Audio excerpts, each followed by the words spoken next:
My guy, Dennis Chin, welcome to the podcast.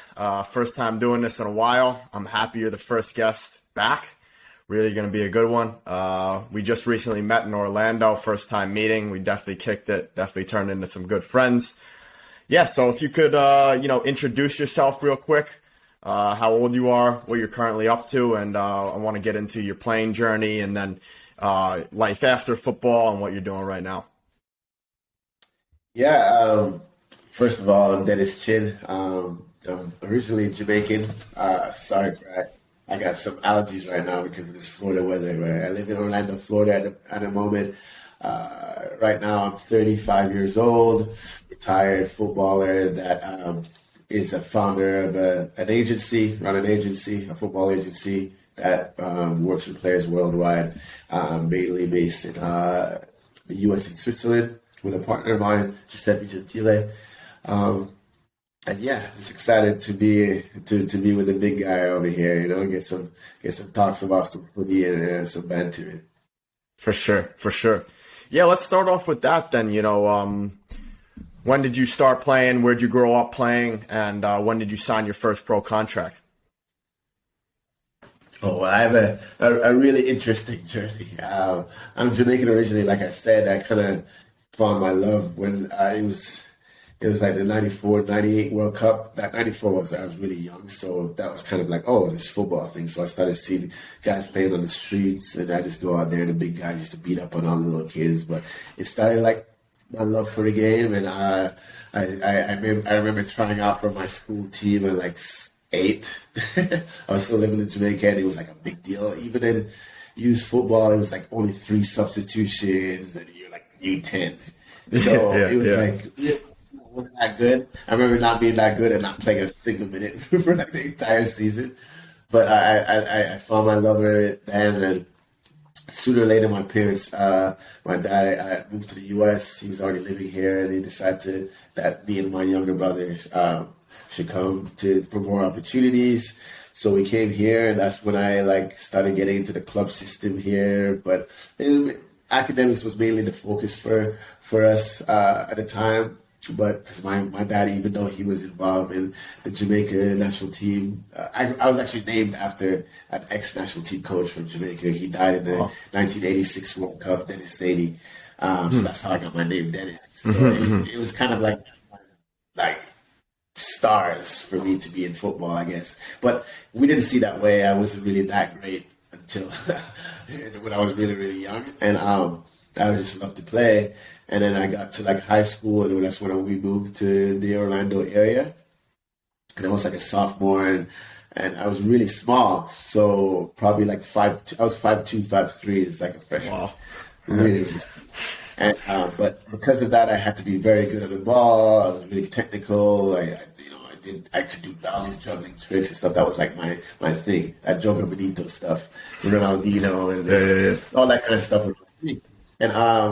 And I got to the point that I really started training seriously. Like I'm like, all right, man, I want to be good at it. But it was not to be pro or anything because I didn't know any pros. I saw the pros in Argentina at the time. That was a big league that was going on. The Italian league was the biggest league, but it looked so far. It didn't look like anything that I could achieve. And I knew MLS was going on at that time, but I didn't really see it on TV, so I didn't know it was possible.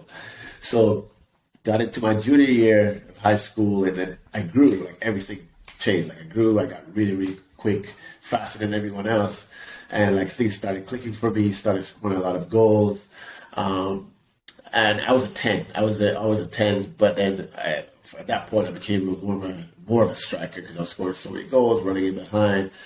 And I started getting looks from colleges, a lot of D1 schools. But long story short, I was supposed to go to Ivy League school because my parents wanted me for the grades. My grades were really great. I actually signed a letter of intent to Columbia in Manhattan. Yeah, so I was supposed to go to Columbia, and then it didn't work out that way. And I ended up going to Rollins College, which is a small D2 school, which were really good at soccer. They were usually top 5, top 10 at the time. But I only went for was supposed to be a year, and I was transferred, and I was probably going to try to go to Duke because that was a school I was interested at the time as well. But when I went, I loved it. I loved the weather. I loved the people, everything. It was amazing. I was probably too distracted from school at that point. And, but still at the time, nothing about professional football. Like, I was a good player. I started as I even played as a freshman. But, I just was just for the love of the game. I'd probably take it as seriously as I should. Got, all conference, all the stuff you'd get in college, but it was really it wasn't like a big deal for me. I just enjoyed playing football. Yeah. And then it got to the end when I noticed, all right, it's going to end now. And that's when I really all right, I don't want to stop playing. What are the choices? At the time, it was like the MLS, but then there was something called a USSF divisions, and it was like USSF Division 1, 2, and that all got banded together and started this new league, the USL Pro, which is now the USL Champion. But at the time, the USL Pro, and this team from Austin was moving to Orlando, and they were going to start this team. And I actually went to the press conference because my dad dragged me there. Said, there's going to be a professional team in Orlando. You're from Orlando. You should probably go. You never know. You can network. But he was thinking network so I can be the front office. So I get an internship. Player. I was playing PDL at the time throughout. That kind of USL too, and I was really pretty good. But no one saw it as a pro jump. But I was really committed. I spent that whole time. My parents was like, "Hey, listen, we'll give you this time period that you can pursue this passion, but sooner or later you gotta get your act together, finish school, all that kind of stuff, grad school, get a real job."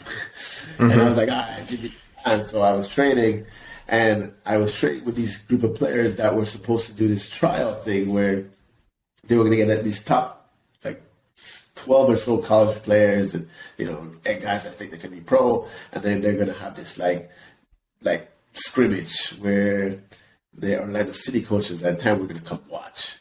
And I wasn't invited because I wasn't in that group.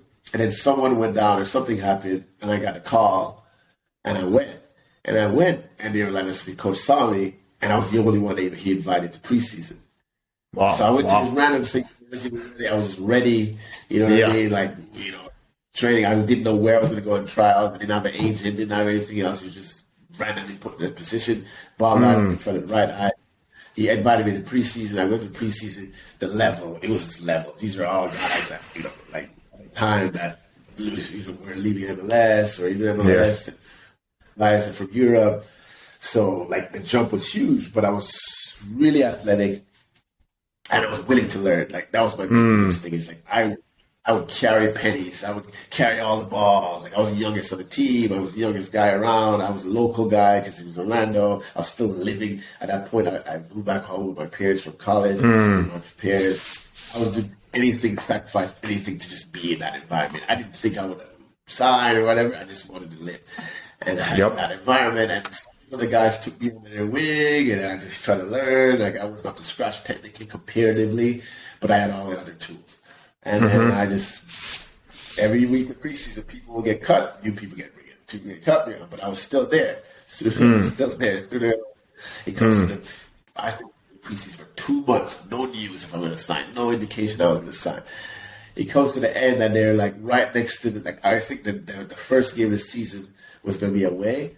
The week of that first week is when I got called in the office and they offered me something. Wow. So I had all that anxiety that whole time. Am I going to make this team? I saw literally all the guys that came in with just cut. And then the team, obviously it was a jump. I didn't play much for the first half of the season until the Open Cup where, you kind of, in the cup games, you kind of rotate your players. I got a chance to start. I scored in my debut start. I got an assist, and they're like, "Oh, this guy could give us something." So I started making more and more 18s, coming off the bench, 3 minutes here, 5 minutes there. When I came off the bench, I would just sprint around, running around everywhere. But just make sure I get the best out of those 3 minutes or 5 minutes. 5 minutes turned to 10 minutes. And then at the end of the season, I got a start, and I scored. And then they're like, "All right, this guy can actually do something." So we went to the playoffs. I scored in every single game of the USL Championship playoffs to get us to the finals. So they would just put me at the end, We were 1-1. I was scoring a winning goal in extra time. Blah, blah, blah. It was just, everything was working for me. Still my rookie year. And then we went to the championship game. It was 0-0. We got one of our goalkeepers, Miguel Gallardo, actually. He's an analyst now for Apple TV. Wow. He had to come out, and he fouled the forward, and they gave him a red card. And we're down a man 0-0 with a record crowd. I think at the time, this is 2011. It was like 13,000 people in Orlando in the first year team. And I remember it was so much pressure, but our manager looked down the bench, saw me, and was like, hey, come in, we're 10 men. And he was like, hey, you can cover so much ground, you're quick, blah, blah, blah, like just cause chaos out there. We end up going up 1-0 in the 85th minute. They tied in the 90th minute. We go to extra time. We go down the goal. It's 2-1. In extra time, the crowd is quiet because we're going to lose. It goes 119th minute. A ball gets played. I chase it down, bring it down in the box. Someone 2-foots me from behind because he didn't want me to score. We get a penalty, winning PKs. And that was like my first year. And then Orlando City offered me a 3-year deal afterward, which was like unheard of that kind of term of a deal in the USL at the time. My second year, I ended up winning the Golden Boot, all league. Wow! And like that was like the turning point for me as a career. Because once you have that kind of thing, I think you can like reach it again. So yeah. So I had at the time we were in the USL. And I tried to, on a couple of occasions, they had interest to leave. I was supposed to go on loan to Chicago Fire one time, and DC United had my rights. And this was this fight over where I was supposed to go, back in Orlando. At the end, I ended up wanting this dream of mine was to play in Europe, right? So at the end of when my contract was finishing and Orlando City was going to MLS, there's this thing that everyone wanted to be this MLS team, but this was my hometown team, right? I was already here. I went to college there. I went to everything. For me, I wanted something different. I never wanted to be in that team. And at that time, we had Ricardo Kaka training with us, like big players in the team. And people were like, oh, why would you leave? But for me, it was more, I wanted to challenge myself. I wanted to stick. So I had this opportunity to go to Denmark, in this club called AB, that's in Copenhagen. I stayed with a good family friend while I was there, and I froze to death. I was like not ready for that. I was that island boy, Jamaican, I was not ready for it, mentally prepared. I remember just being in our locker room, like, what am I doing here? And I had a new agent at the time, he's a great friend of mine to this day. And he was like, oh, we're pursuing other opportunities. You want to let's come back to the States? And I'm like, oh, I'm going to look like a failure. In my head, I'm thinking, I'm going to look like a failure. You know what I mean? Leaving Europe so soon. But I ended up going for a little bit in camp because it was the preseason now in the U.S., going a little bit into camp with the Cosmos while Raul was there and Marco Senna, like Real Madrid. So that was a great experience. But I didn't end up signing. It was just not the seed for me at the time, and I ended up signing with which became now Phoenix Rising. Because at the time it was Arizona United. So back, did that for a year. Ended up going to Canada in the NASL at the time, which was second division as well, and it was a North American Soccer League, and then playing with. And then I got a transfer to Israel. A team in Israel decided to transfer me from there. I went. It was in Haifa. I had a great time. Had a pretty good season. Thought I would be there for much longer, and then some things happened with our ownership, and I ended up coming back. Came to Pittsburgh, back in the championship. And that was the first time in my career that I never played because I got an injury the first day I hit preseason. And I've never been injured for long term, but I had an ankle injury and sat me out for a good couple months. And I came back and the team was in form, they were winning, and I just became that like older figure in the team trying to help out. And after that season, I wanted to go my separate ways, even though I was on a 2-year deal. And I ended up going to Richmond, in the USL. It was going to be the first year in USL 1, and I went there to be a player assistant coach with the now late David Bulow, who was the coach at the time. He probably at least that they could use my experience, help with the younger guys and stuff like that. And that was my first kind of, movement into like the technical side of professional coaching, because I've always had like training businesses on the side when I go back from the off season, technical training. But I have a passion for getting people better and seeing where people can be. That was always my passion. So so it comes down to the end of that.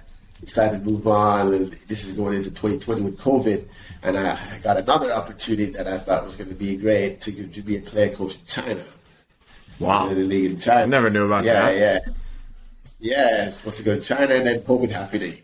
That killed that. I was there waiting for this thing to end, and it was just never ending. And that's when I really was kind of out and asking and seeing what, all my ex-teammates that were professional coaches or analysts or this, and saying how did they make the transition, and when did they know it was the right time, and I was going to start a family. So that's when I realized it's the right time for me to kind of move away from that, and I decided to start an agency. And the reason being was more because I've always been great with people in the locker room, with the younger guys, with coaches, with everything. I had a pretty good reputation in the professional ranks with directors, coaches, and everything. A lot of my ex-teammates were now in those positions.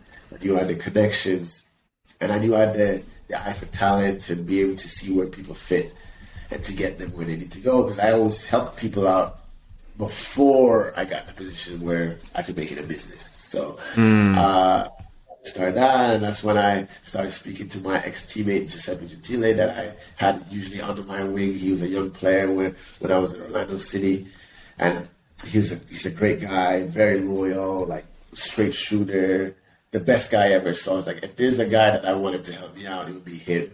And then he just did fantastically well. We worked so well together, and then I decided to make him a partner, and the rest is history. It's just been, grinding ever since. But that was very long, but that's basically how I got to where I am now in like a very short, speed of it.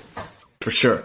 Yeah, let's dive in a bit. I mean, I was taking some notes here. One thing that stood out the entire time is you kept saying the love of the game. When you first got in, you were just thinking about the love of the game. And I think nowadays a lot of young players, they focus too much on the outcome instead of focusing on the development. And they don't focus on, really finding a true love for the game and a true passion for the game, which is going to keep them in for a long, long period. And that's going to make them last long in the game instead of trying to rush things and rush the development. Did that love of the game, how did you find that? Did that come naturally? Did you play other sports? Was it because you were playing some small sided in Jamaica? How did that come about? That's a great question, because you're right. There's a lot more pressures, I feel like, for the youth now than it was before. I think on my end, like you said, the love of the game, for me, it just developed on the streets. I just saw like these street kings, like these guys are ballers that everyone looked up to, walking around, and then everyone is picking teams. They're the ones that pick first, and I wanted to be that guy. So it just started very, very small like that, and then when I started playing club, I was like, all right, and just everyone respected the guy that was really good. Everyone was like, oh, you see so-and-so baller. You know what I mean? So for me, I was like, oh, I want to be like so-and-so. I'm going to start working hard. So my motivation was always, I guess, was always for the respect aspect. And I feel like we all have different things that motivate us to get that love of the game, right? And for me, that it was that, some people's love of the game is more primal, I guess. They just feel that excitement a lot more when they touch the field, or, you know what I mean, or the competition aspect is what. But I feel like that more you could use that for anything, right? Like Exactly. if you play basketball, you have that same feelings too. That's not really specific to soccer. Same with mine. Like I could see a street baller in basketball and probably say, "Oh man, I want to be that guy." And did the same thing, so that would have a love of basketball. I think a lot of it you can kind of transfer to different things in life. So it kind of helps because at the end of the day, football is not a long-term thing you can ever do. So that passion will always be there because of the work you put in, whether it's to train, whether it's to watch so many games that you know all the players and you're this big fan of a club. Like you can channel that into other things. And a lot of people, I feel like, spread themselves things. A lot of young players, right? They're just super focused on just the end goal and not the processes, which is, training every day and, finding the reason why you're training every day. Like everyone just wants to be a pro. Like it's processing. It's getting up and have that motivation. How do you get that motivation? Because I saw that guy in the street and I want to be that guy in the street. That was, that was my everyday motivation. I started small, and then you get to a point and you have bigger and bigger goals because you reach more and more things. It's supposed to be small steps. So I think it was a lot easier for me. I didn't have the Instagrams. I didn't have the constant competition of my peers. You know what I mean? That I'm seeing, like, oh, so got called up for national team. Oh, like, I didn't have that. I just had me and my idols. You know what I mean? My work every day was me and my idol. Like, I just looked at my idols, and that helped me a lot because even in my professional career, when I had guys that are in my team that I'm competing for the same spot, I didn't really look at them as direct competition. I felt like we were running our own race, and whoever the coach chose is whoever the coach chose. But I'm not really in direct competition with that guy as much as we might think. You know what I mean? We're all running our own races. So that's how I look at it. No, it's well said. Yeah, a couple of things off of that. I think the first thing, when you compared that guy to yourself in the street, I always like to tell young players now, like, the reason to do that extra training and the reason to do the extras is when you're better and you're more comfortable, you have more fun, and then you could find more love for the game. I think that's one standpoint. And then also I wanted to touch on, I think what you said is a lot of footballers, they think, outcome. They don't focus on the process because they think football is the end all be all of life. But just like you said there, a lot of young players, if they realize that the habits that you develop within football, the discipline, the time management, the ability to work with a team and communicate, the ability to be on time, the ability to be responsible for yourself and your own actions.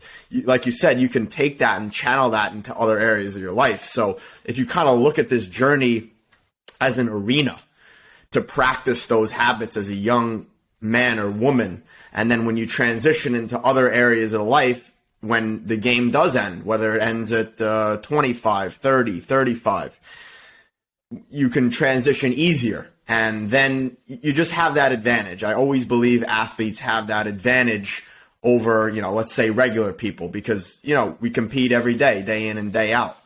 So, yeah, I mean, that's the way I look at it. And I completely agree that I think some players look at the pro game as like, okay, just looking at outcome, and they think it's the end all be all and there's nothing else, which can leave them in a scarcity mindset. Yeah. I totally agree. I think it's an easy trap to get into, right? Because if you go to all these youth clubs around, and you ask a lot of these boys, they're like, all right, what do you want to be? Especially in your sport, they're gonna say professional, like majority of them. It's very rare times you go to an academy and they're like, oh yes, I'm gonna be a optometrist. It's like it's not really gonna happen. So you have to realize that everybody wants to be that. You know what I mean? So why even focus on that? Just focus on that journey. If it happens, it happens. It doesn't happen, it doesn't happen. So you got to control what you can control. And what you can control is what you train every day, what you eat. You know what I mean? How much you sleep. These are the small things that give you the power to get to those levels. Like, obviously, we're not going to always be perfect. I can't sit here and tell you that I was eating great every day and sleeping all the time and not going out. No, but like I was lucky enough to be having certain tools that certain people got to see that I developed that fit the pro game. And when I got to the pro game, that was just not the end. That was actually the beginning. Like, people just getting there is not nothing. The majority of people are out within a year or two. Like, it's hard to have a career 2 years. You know what I mean? Yeah, There's for sure. so much competition. And even if you're a big time player when you're younger, like, a lot of people just can't take the mental aspect of not playing. You know what I mean? Some people are used to being the star, and then you go in and everybody is a star. Like, how do you develop that? How do you compete? How do you get back your mojo when people think you're not as good? Some people need people to tell them that. So the more you internalize it and realize why you play and try to keep that within you and not too much of the outer stuff of all the feedback. Is my parents telling me I had a good game today? Oh, they didn't tell me I had a good game. I must not have. And you're so focused on these external things. I think that's when things can fall apart really quickly. So the more you can, obviously take criticism, but it doesn't shatter who you are. You have a future. You have a future in many things. You can, like you said, athletes have an advantage because we compete all the time. But all these tools we build up, you could take it into being a scientist, being anything, because you still have to have processes. You know, oh, I'm going to wake up every day. I'm going to do this. I'm going to do this. I'm going to have these, and I'm going to go. I'm going to come back home. It works for everything. Yeah, I mean, absolutely. I mean, I think, you talk about, I think it's just about, like, as hard as it is, like, trying not to let your emotions get the best of you and being non-emotional and just, like you said, focusing, taking that criticism in, analyzing it properly, and then pushing those behaviors forward that will make you better that next training or that next game, and being, non-reactional, which is so much easier said than done. Obviously we do it because we love it, and it's the game produces so many emotions. But like you said, I mean, a couple of things you said that were very interesting, in terms of competition. I think that's something a lot of young players deal with. And, like you said, you can look at your teammates as competition and view it in a negative way, or look at it as a positive way to fuel you. So let's take it back. If you were in this day and age and you had that social media and you saw, okay, oh, wow, this guy signed at this big club in the Prem. I was better than him when I was younger. Or this guy signed at the D1 college and I'm playing D2. I should have played D1. How would you have dealt with those, looking at that stuff? Would you completely stay off social media, or how would you react? Another great question. So I'm actually one of 4 boys. I'm the eldest. So, and then we have a big gap between the 2 oldest and the 2 youngest. And I've kind of used them kind of like guinea pigs in the sense that I've seen how I've actually been old enough to see how they've developed and gone through this system. My youngest is 18 and brother, and the other one is 21. So literally watch them go through that. And and the biggest thing I can say is that as the youngest, my youngest brother didn't have as much pressure. He's the youngest, right? He didn't have it. The brother right above him had a lot of pressure, right? Because he had a brother that was a pro, right? He had that already above him. He had another brother, which my other brother is a director of communication for Chicago Fire. So he was in the pros as well. He's a college player, but decided to maybe playing is not an aspect for me. I'm going to ball out in the front office, right? So he had that pressure on then, and then he had this younger brother that was really talented too. So for him, it was a lot more difficult world than I had. Like, I was the eldest, yes, there's pressure there, which we all know as the eldest, you got to kind of, put the pressure from your parents because you're first.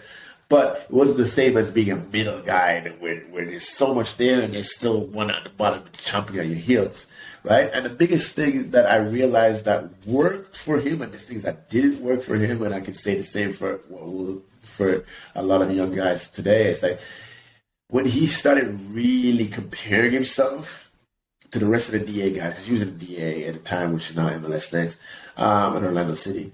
And when he started really looking at it and going, like, I got to get to be a pro like my brother. I got to get, I see so-and-so just got calling for U16s, national team pool, bro. That's when everything started falling apart and get to it. Because that's stuff you couldn't control, right? That was already said before he being a pro. So he started getting through these mental battles that we had to try to help him with, and blah blah blah. And he was a great player. It had really none of his issues had to do with things on the field. It was legitimately all mental. Meanwhile, my youngest brother couldn't care less about anything. Anyone else couldn't care anything about anything. He just goes out there, moseys around, plays football, comes home, eats, plays video games. Like, he could care less, at all. And because of that, he was actually thriving. You know what I mean? And he didn't have the work rate, he didn't have as my other brother, but he just, because of when he was on that field, he focused on himself and what he can do and how he can affect the game. His trajectory became a lot higher. Now, that also depends on personality, right? Like, if he had a more obsessive personality as my other brother, things might not be the same. How do you get around that? This is another question. But I realized that for the constant battle, like, you could be on social media. I've not been a big social media person. Like you said, I started Instagram just because I'm a business aspect to have that to promote my players. Not really myself, but because the main thing, I don't care about that what other people, I care about me. You know what I mean? And is it nice to have the love and affection from everyone else? Yes, trust me, I do care about that part. I'm not like a robot. But at the end of the day, if you do what you're supposed to do, that will come. And there's always going to be people hating on you regardless. So if you're sure to never have hate, good luck. Even Messi's hated. Ronaldo's hated. You know what I mean? Sure. They're the pinnacle for our generations or even ever. So I think that the biggest thing is you can have your social media, but don't get too caught up. Everyone's journey is different. I hate one of my biggest pet peeves.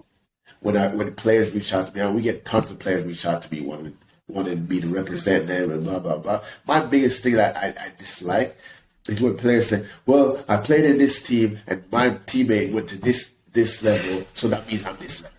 Like, I mean, what? Yeah. Does that mean I'm a Ballon d'Or winner? It's not so cut and dry. Just because you play, in the MLS doesn't make you an average MLS player either. It's not so easy to quantify.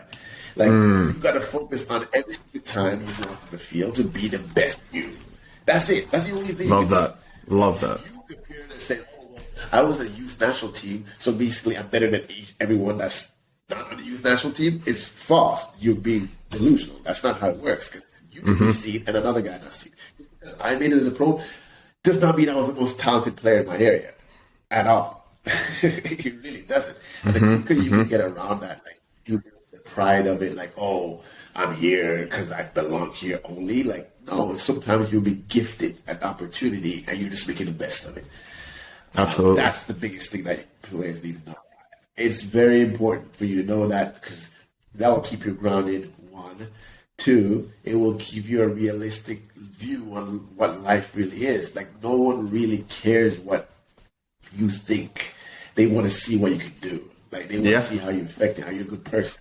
Are you are you good at, you can tell me all day long that you're the best striker in America, but are you winning golden boots every year? All right? Are you having a high rating because you're holding up all the balls, you're playing guys through, so you're not scoring the goals, but you're doing something else, like what Giroud did in the World Cup for France that time? His teammates respected that. We might list, Giroud got 0 goals that year, you know what I mean? But at the end of the day, people in that team view his quality, right? That's why this World Cup, he balled out, right? And he was 4 years older.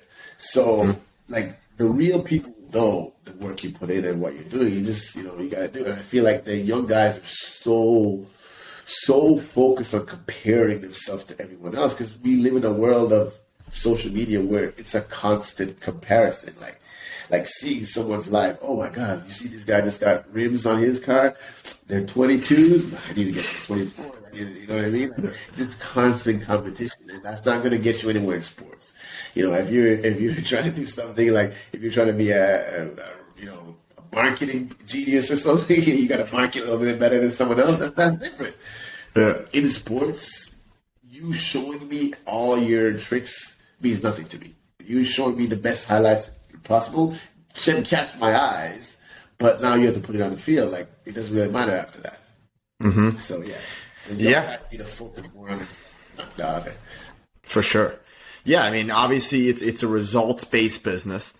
And, just what you said, I mean, I think, the most important thing is to try to put those blinders on. And like you said, focus on yourself, your own journey, be able to analyze your own self as a player on and off the field and ask yourself what your strengths are and really try to triple down on those and really make yourself stand out with those. And then, like you said, I think if they really can focus on themselves and not worry about the others, you just waste time. You really just, it's a waste of time looking at that stuff. Okay, unless you're training with someone, and you're competing directly. But if you're looking on social media, I think it's a complete waste of time. I'm personally very big on the whole deep work concept. So when you're focused on yourself and you get rid of all that external simulation, that's when you really can focus on your development, whether you're working, technically, physically, mentally. When you turn off all that distraction, that's when you really can get into your flow. Everyone talks about flow nowadays, and I think you have to work on that flow within your training first. Your individual training, then your team training, and then it comes into the games. So if you have the ability to work on that flow in daily life and then implement it into your own, individual training, then it will implement it to team training and then into the games, which is the most important thing. So I think people, tend to overcomplicate things. I mean, there was that meme where there was that swimmer swimming, he was ahead of the other guy and he was looking back at the other guy. And he was getting ahead. So it's like if you could just focus on your own lane, put those blinders on, boom, you focus for the next 6 to 12 months on your own thing. I guarantee, all the young players listening, you will make leaps of growth rather than, so efforts and focusing on others. And like Dennis said from the beginning, focus on what you can control. When you focus on what you can control, and then, like Dennis said, he focused on what he can control, and then he let the manager, decide the rest. And I think, obviously, it's easier said than done, but I think when you do that, it does take a lot of stress off. Yeah, for sure, man. Because there's so much already going on in life that can stress us out. You know what I mean?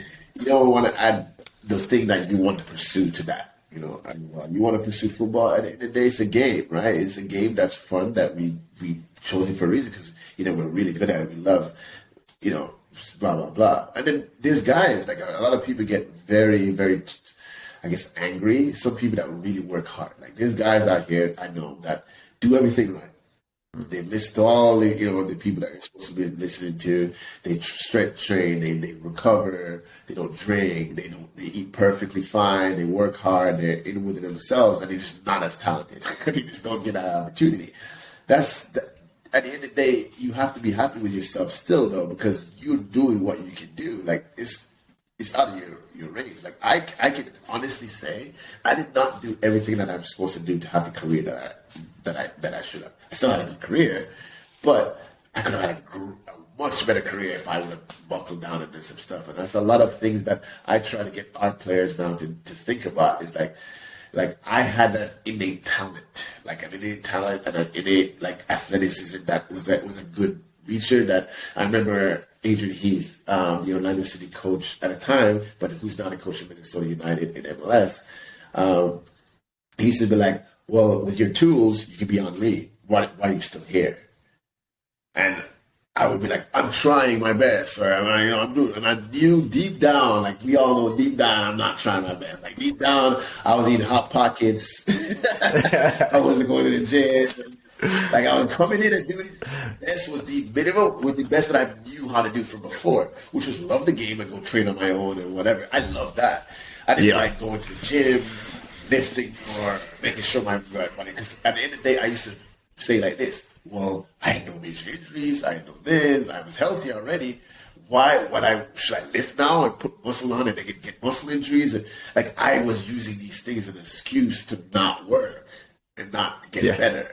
You know what I mean? Because I was like, oh, I don't want to mess myself up, and I would just, put in my head that like, hey, like I'd rather be on the field than not, And maybe it would have messed me up, deep down I knew I didn't push myself to their ability. Like if I knew I could beat everybody in sprint, I'll beat them just enough to beat them. I wouldn't beat them like a lot because that would be wasting energy.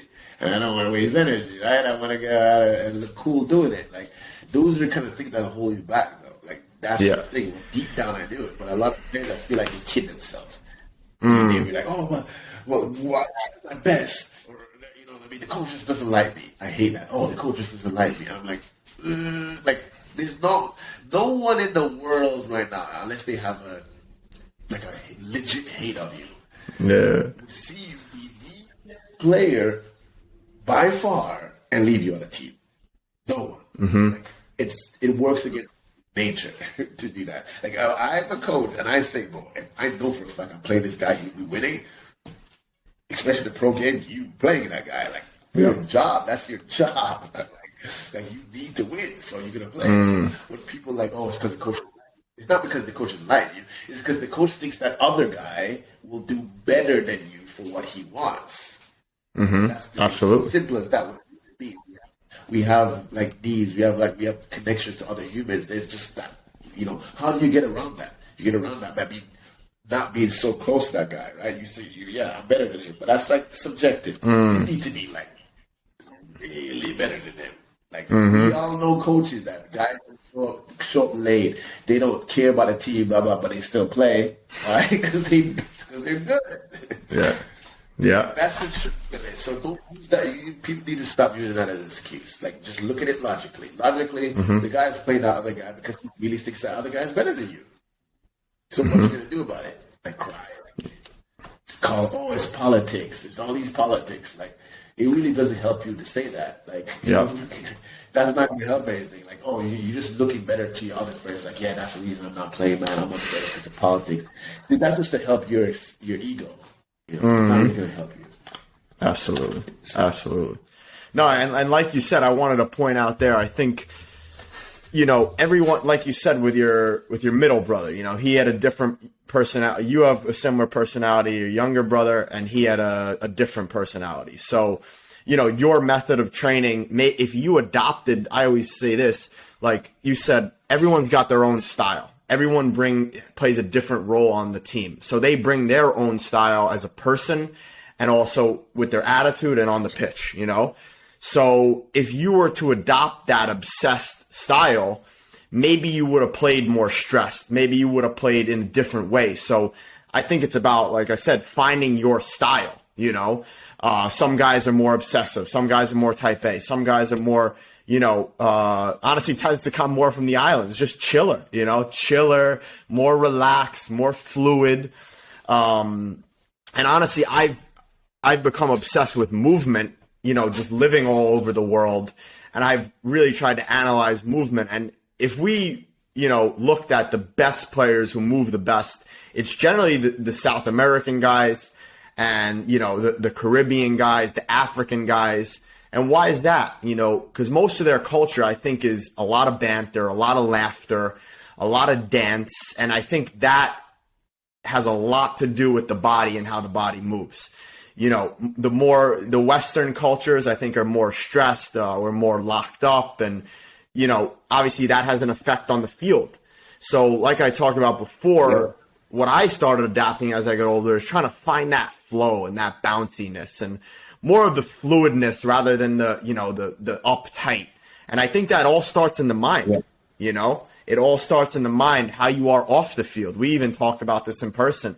When I first went to Germany, I was trying to train 6 hours a day, and I played my best 6 years later when I said, man, I'd rather just go to the gym 3-4 days a week instead of 6, and then spend the rest of those days going out with friends, going out on dates with girls, and enjoying the social life, enjoying the off-field stuff, because that's when you become more relaxed. You start to find your flow, you have fun, and then when you get on the pitch, I think you start to express it more, and you have the ability to express yourself. Yeah. Yeah, you got to know yourself, man. Like I said, like for some reason, like you were talking about the Caribbeans, the South Americans, we are more like a chill vibe oriented people. Like if the vibe's wrong, we're not going to be playing good. like if the vibe's right, we're going to be balling. And that's how it is. So like I enjoyed the social aspect, the entertainment aspect of the game. Like that was what I am. And some coaches didn't like me for that. Like I wasn't like I like to entertain. I like skills. I like tricks. I like, you know what I mean. Like that's one of the things I had to break out some of those habits to actually be a serious pro. Like I couldn't be coming out doing rainbows every day. Like it's not effective. Yeah. But at the end of the day, that's what made me happy. And when I could go back to that, I played my football better that way. But everyone is going to have something else. Like, you know, like for you do that balance. For other people, if they're not working out 6 days a week, they're not going to be playing it. Like, you know what I mean? And there's someone, they don't want to touch a ball outside the field. Like, I have my youngest brother. He don't need to touch a ball outside the field. But when he's on the field, that's when he comes to life. You know what I mean? And we used to look down on it. Me and my dad is like, this guy's not going to make it. You know, like training. Like, old school mentality, like, you know, training. Because at the end of the day, that gives you the best chance. Like, it really does. Yep. But if that's how he plays the best, it really matters when he shows on the field. Like, if he's not training that much and he's coming in and 9.9 performances, like, what can we say?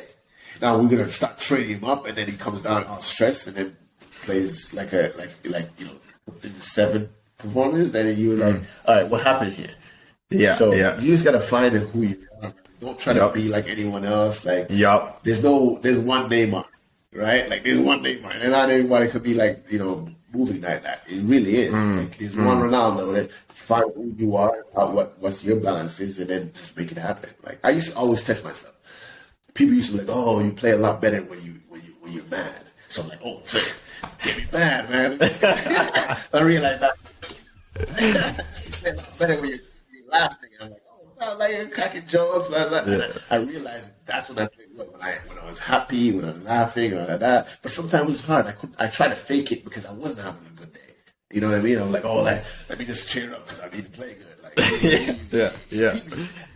Your body knows, right? Your body knows. So, like, people figure it out. I feel like if people are, like, really look into themselves when they're training and stuff, you'll figure out, you know, what really works for you, and then you just have to, like, perfect. Exactly.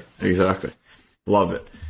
Then one thing I wanted to get into, you said when you first went on to trial with Orlando, they kept you there for 2 months. Obviously, that was your first pro experience. You hadn't signed a contract yet, so you didn't know how it worked, kind of, right? So I think nowadays, players, you know, they expect something right away. How did you have that patience to stay there and train? Obviously, you saw guys coming in and out, and obviously the coach saw something in you, so that's why he kept you around. But how did you have that patience to stick it out? Was it what we've been talking about? You were just having fun. You were just enjoying the journey, enjoying the process. Were you thinking, "Oh, when am I going to sign? Oh, you know, am I going to sign? What's the next option?" Were you thinking, or were you just in the present moment? I always try to go back to that because it's a good time for me because I can use that experience to tell everyone else. Like, you know what I mean? Because a lot of people try to ask, you know, I go through these kind of things. And my biggest thing is I realize that the more we always talk about having goals and the future and blah, blah, blah. But I think the more we get obsessed about that future is it dulls our sword.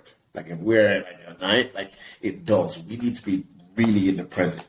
Yes. And in the present, I was thinking at that time, I was like, they don't really need me, but what can I bring to the table? Like, for me, I was a happy guy, vibes. Every day come in the morning, I'm smiling. I'm cleaning boots. I'm like, yeah, boy, like jokes. Like, I'm bringing my team. I might not be as good as this other striker, but they're like, damn, we like having this guy around. I'm bringing something to the team, right? Like, you got to find something you're going to bring to a team when you're in a professional outfit. It doesn't mean sucking up to the coaches and carrying their water bottles or whatever. It's just what it comes naturally for you, right? So for that, I was just focused on like being around the guys and like enjoying this because I knew that the next day I could be cut. Like I had no other option. I really had no other option. So I treated that as my like life. Like it wasn't like, oh man, they come here, I'm gonna have to go to Tampa now and try out. What am I gonna do next? I really had nothing to do next. I just made the best of it, and I was like, all right, when I get cut, I'm just gonna figure it out because I always do. Like life moves on. Like there's no point even stressing about it because you're gonna have to make it. You're gonna have to move on. You can't just sit up there and camp and they come change. Like, oh, you're still here? No, like you're gonna have to move on. So I think the biggest thing for guys in these things is like trials are subjective. Period. You could be a fantastic player. The team might not have space for you.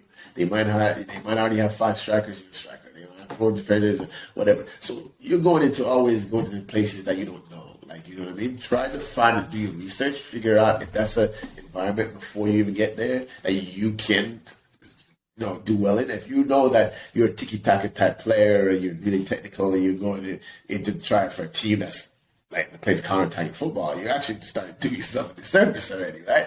And you know you're going into American style team and everybody speaks Spanish and blah blah blah, and they're more of a tiny group, and you're Norwegian and you're like more uptight. Like, what are you doing there? Like, you know what I mean? Give yourself the best chance, right? So, I lucked out because it was a brand new team, brand new franchise. The culture was getting built. They probably wanted a local guy with my kind of attributes. Not even on the field, just the vibe I brought, the energy, like the innocence, right? Well, you gotta find that niche for you and give yourself the best chance. And I feel like a lot of people are just going into trial, like, oh, call me up. You think you can get me the trial? I know I'm this good. Like, it doesn't work that way, man. Like, coaches need to, they need to make decisions. So to make those decisions, they need the best candidates. What makes you the best candidate for this team? Like, that's the thing. That's why you have to always look. Like, don't just go out there and like just wing it. Like, try to figure out what's the best and then go in there. If you know this coach likes Mexican players and you're Mexican, go to that freaking China. It don't matter if they have 3 more midfielders, like, and you're the 4th. Like, they might find a place that need for you because of course you fit that culture, you fit that style. I feel like people are just looking like, oh, I'm better than this guy and I need to be the team. Oh, I tried out for this team. You should see the guy they had in front of me. Can't believe they chose that guy and not me. Because he gave something else you're probably not giving. Like, just do it. Yeah, no, that's a great point. Yeah, that's a great point to do your research and find where you can fit in, and then you could add your own unique quality to stand out a little bit. I think that's massive. I want to also ask you, you were coming from the college game, and you saw Kaka. What did you see the main difference between him and the other guys at Orlando? Oh, you see, like, and the same thing with Raul and those guys. Those guys have like they just have you just know they have the optimum confidence in their abilities. They have the confidence in their CVs. Like, you know what I mean? Like, we all remember when you're in high school, those alumni will come back, right? Guys that used to play before you and the Chiefs and stick you at the next level. They had this vibe to them. Like, they play around, they easy. Some of them have this easygoing nature that, hey boy, like, one day it could be you. And that's how you get. Those are the kind of guys. They had complete confidence in their ability. And it shows. Like that's something that I've always wanted to work towards. Like, even right now, I'll train with my players and I would still do pretty well. Why? Because I have nothing to lose. Like, I'm retired, right? There's nothing. I've proven myself. And once when you get to that spot, like you say, you call it flow, people call it zone, you're the heating up, whatever it is, they can get to that zone a lot quicker than most other people because they figured out themselves. They figured out what kind of player they are. That's how they got to that ultimate peak, and that's what separates them. Like, they're not struggling with the same things. They're struggling with other things. And how to keep that. Whereas, because they've already achieved it, a lot of us, we're still struggling to be the best version of ourselves we can be. A lot of those guys have been that best version, and like, how do I keep it up? Like, you know what I mean? They're playing a game. Yeah, absolutely. It's just like the thing, everyone's dealing with their own thing. Everyone's trying to, more money, more problems. You the more you achieve, the more you're dealing with. But I think, like we said from the beginning, I think, those guys find that I think it's that playfulness, like you're a kid, like you find that playfulness, like you're a child again. If you could, like, get that into your system instead of like even the young players nowadays.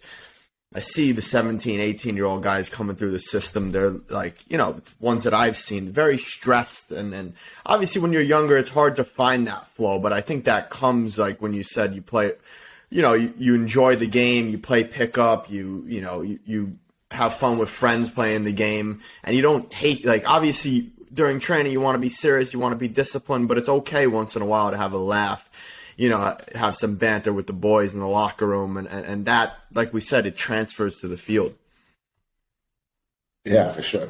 And like I said, it's all about knowing who you are. And the reason our company's name is CHYN with a Y was a play is because it's a why. Why are you waking up this morning to play? Why do we do what we do?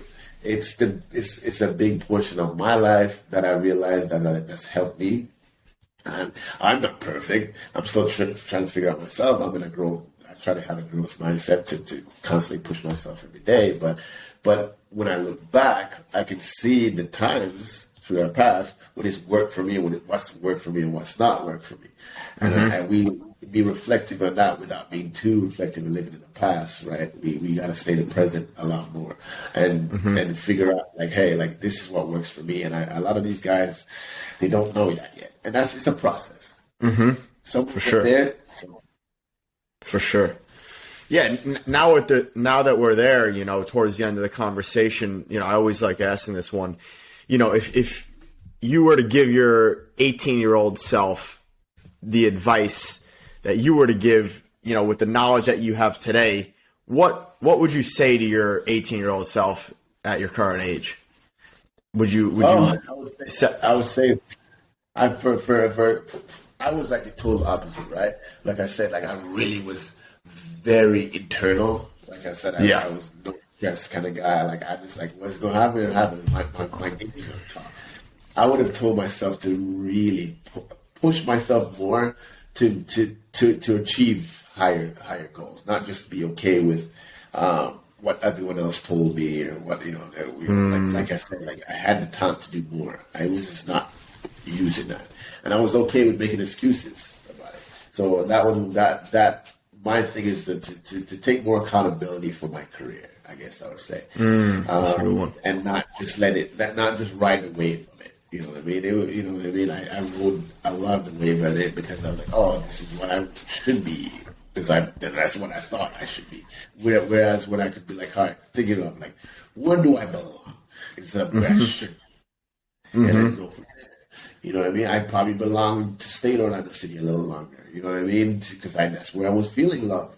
That's where my game was the highest. Like, why would I leave at that time, right? Because of pride, hubris. Like, I wanted to be like, oh, this big European player. Like, you know what I mean? And that's the kind of things that, a young player should think about. Like, you know what I mean? Not just, what everyone says he should be. Where do you actually belong?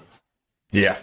Yeah, with that being, I think it's so important to go where you're wanted, go where you're loved, because that's when I think, like you said, you play your best football. You're welcomed and they want you there, so you feel that confidence. Then you have the ability to actually express yourself on the field because you can take risks and you're not, second guessing your decisions.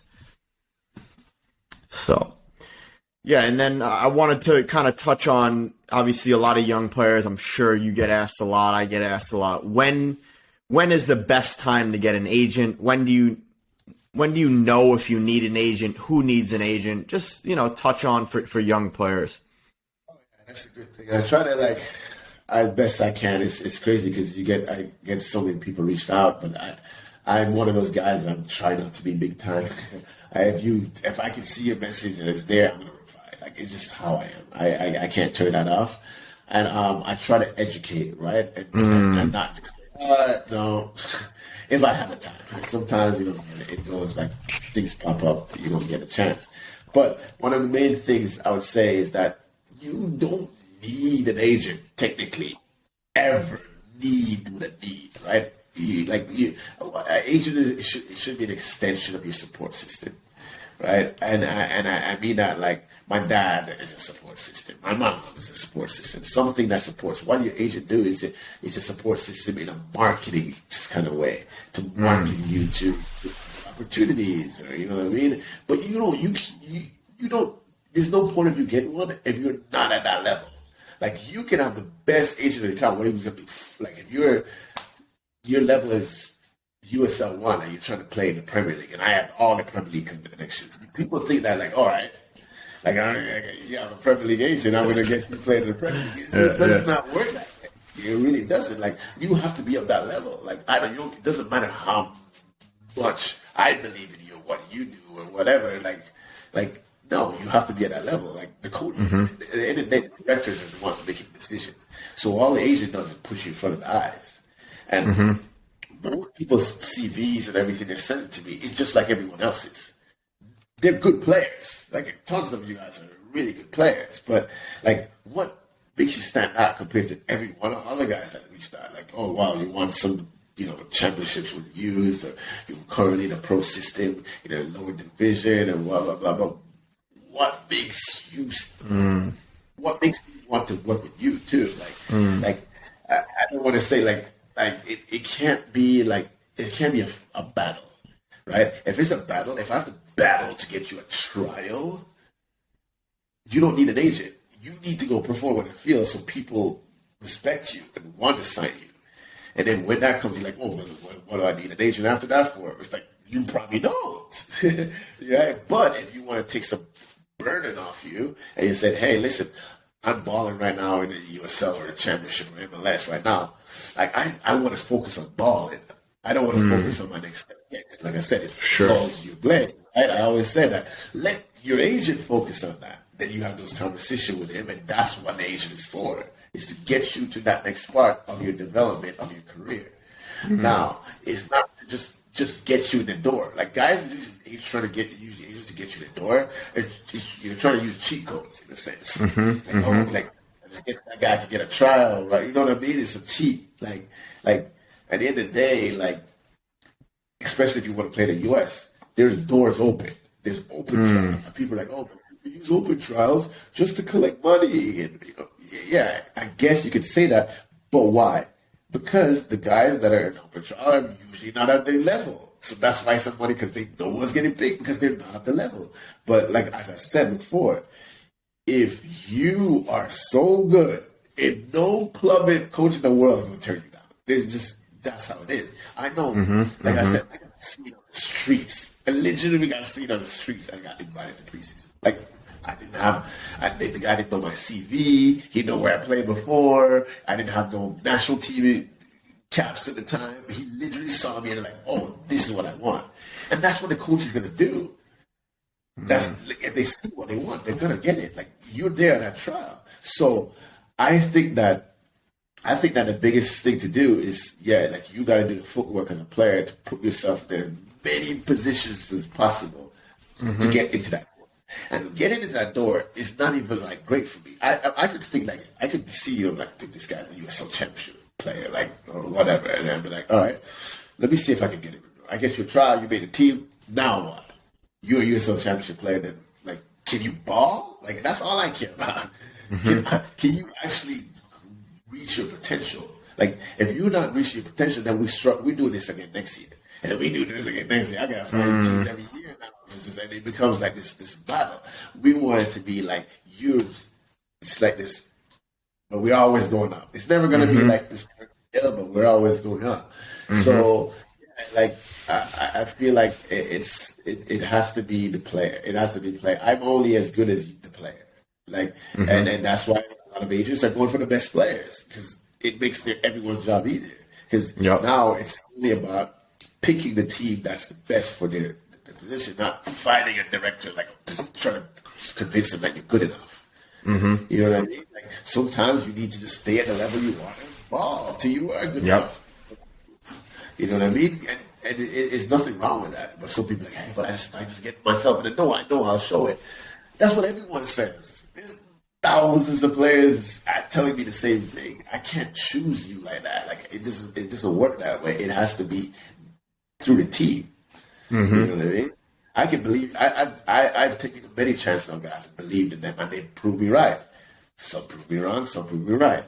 And there's some right now. We've signed into new contracts and stuff like that, and it happens that way. But like it's always going to be a challenge. So, but it's on the player, and each player knows that they have to feel improve it, but it's not as easy as it sounds too. So, yeah, I would say about it.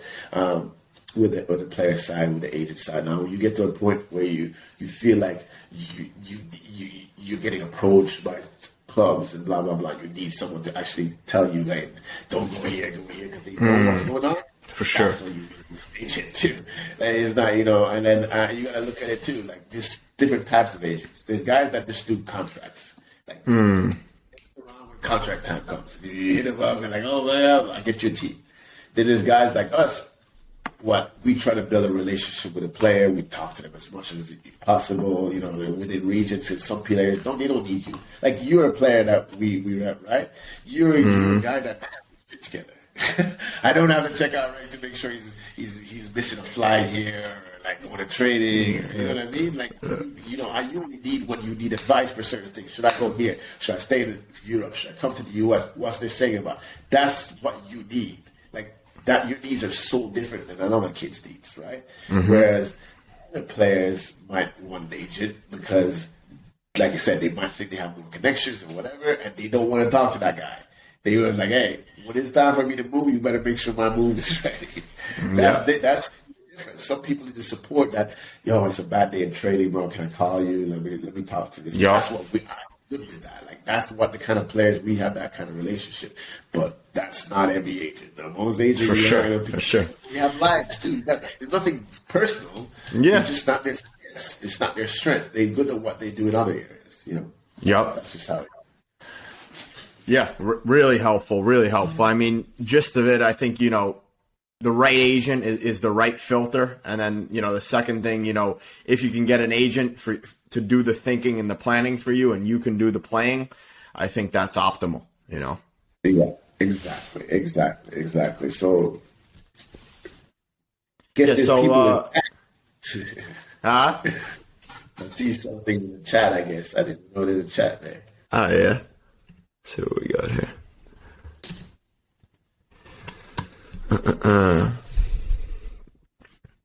Yeah, they said, how do you choose the players to join your agency? How should I reach out to an academy to get a trial? So, yeah, I mean, I think you answered the players to join your agency, but I think, you can expand, on that a little bit if you want.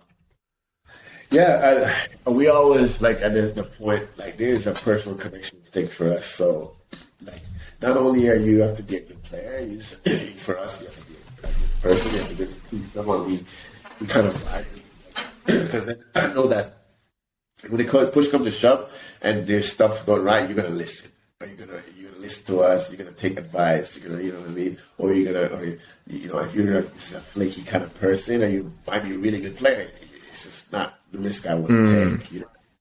Or if I feel like it's just you're just bouncing off around because you're just so desperate for an opportunity that, like, there's no loyalty there. Like, it's not something I look to help, because at the end of the day, for us, it's the connection within the player and everything matters more than how much money you're making for us. So it really doesn't matter as much. That will come. Now, for us, like, as you get bigger in the agency game, you're going to have bigger players, play bigger leagues. The chances of us taking a player of that same caliber that we maybe had them taken a year prior is getting lower and lower, right? So we it has to be like, always pushing the boundaries, because right now we're getting guys that are playing at a really high level. So why not? They're good people. Why would I choose a guy that's not playing at a high level compared to them? So you have to look at it. And I feel like that's how we've been looking at it right now. It's a personal connections thing where we had to talk to them first, see how we feel. Sometimes we see a guy and think, oh man, this guy's a player. Like, we talk to them and it may be not a fit. Like, it's just that's how it is. You know what I mean? And then we have some guys that we know are great kids that reach out that are like, do that, and you're like, oh, just give me a chance, but like, there's not much I can do for them at this point. You just, what I mean? Like, I could send you a profile to code, but I know I'm not gonna get a response. So I'm just gonna tell you straight up, like, we're just not. That's just not. what we can do for you. Like, I'm always going to be realistic. I'm not going to sell you dreams. If I don't think sure. it can happen, I do think it. I'm like, this guy can play this level, and the coaches don't think like I think. You know what I mean? But for the most part, we usually correct if we say you can play somewhere, we can say, and then that's up to the coach isn't, but that's sometimes a mistake in the system. But we do think so. You know, it is just sometimes in reality doesn't come true. For sure. Yeah, makes a lot of sense. And then this last question here, I've seen this a lot. I don't know the U.S. system so much anymore, but we had one guy ask David, how should I reach out to an academy to get a trial? So, I mean, as a young player, you know, in the U.S., I'm guessing, or even, you know, other parts of the world, how would you recommend like a younger player reach out to an academy to get a trial? There's a few ways you can do this. First of all, let's be real.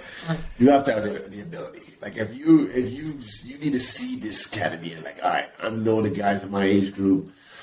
You know, be real. Like, do I compete well with these guys? Because you can't be, you know, playing U13 rec and be like, oh, like I'm gonna go play for Ajax now. I'm just get that trial. Like, it really doesn't work that way. Like, not even in the academy range, right?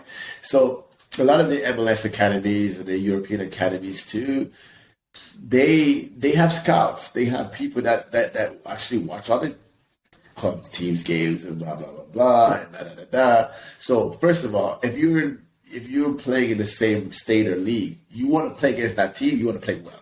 Because if you are playing well, the chances are, if you say, "Hey, coach," like after your parents call him up and say, "Hey, can you talk to the parents? Like, I can't get your coach's number or whatever," and you call them up, they're gonna want you to come in to train with a team or something because they think you're a good player.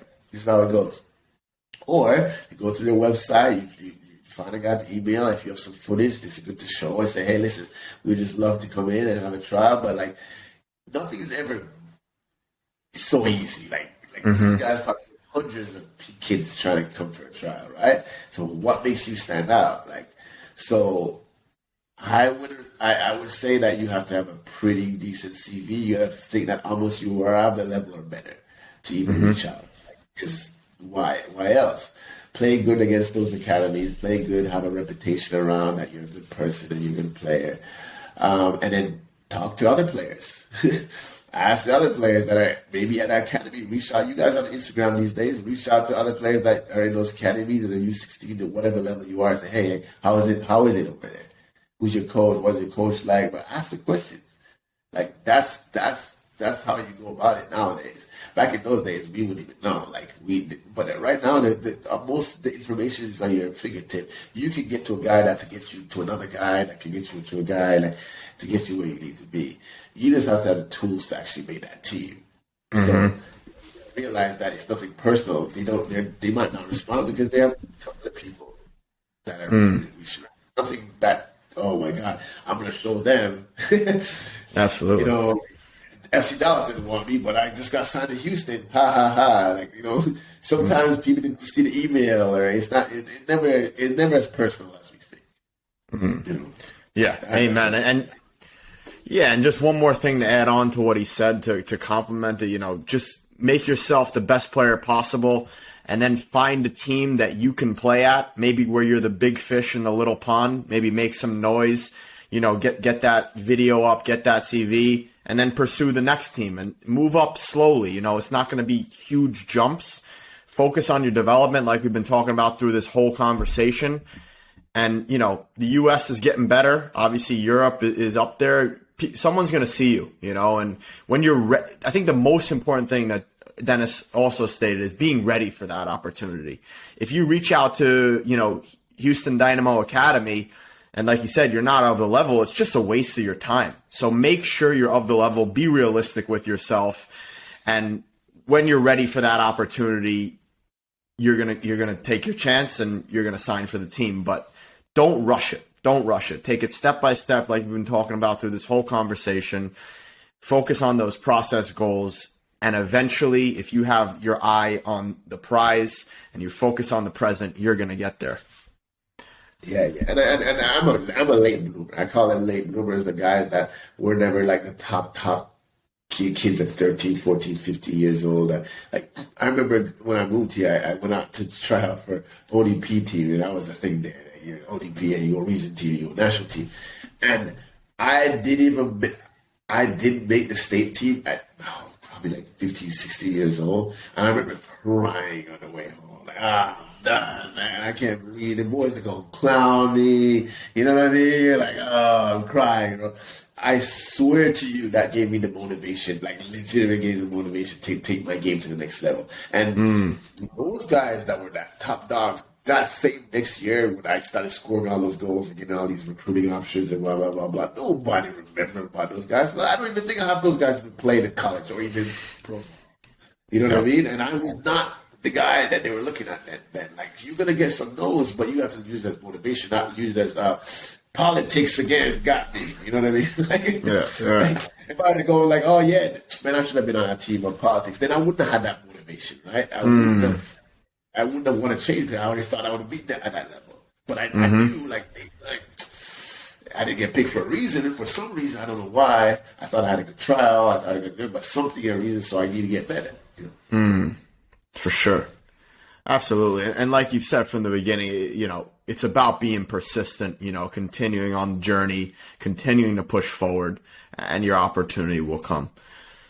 But yeah, brother, really appreciate you coming on. Just want to finish off with the last one. If you could give 3 pieces of advice to any young player, what would they be? Like we said, if we're just building off everything else, first, being accountable. That's like I said, not blaming everyone else for everything else. Like, at the end of the day, we have some sort of control of our own journey, right? So, obviously we have our parents and whatever, but a lot of these guys that are pursuing these things, they have families that want them to be great and want them to be good. Some people don't. You know what I mean? A lot of people in Africa, they don't even have the support.